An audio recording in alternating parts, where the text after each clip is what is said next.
Mahigit 5,000 at 500 flood control project ang natapos na at marami pang iba ang kasalukuyang ginagawa sa buong bansa. One eternity later. Nasaan ang mga flood control? Nandyan ang mga flood control na overwhelm lang. Many months later.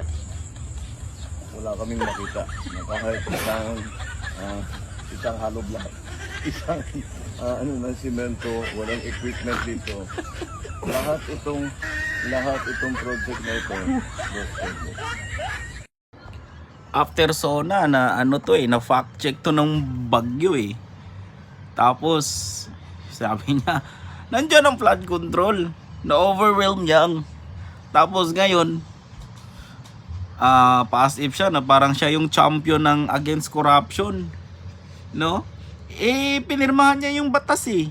Sinabi pa niya, binasan yung 4,057 ba yun? Pages. Sinungaling tong taong to.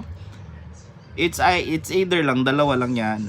It's either weak talaga siya, wala talaga siyang silbi, pulpul, o kasabwat siya ng pinsan niya sa pagnanakaw ng pera ng bayan.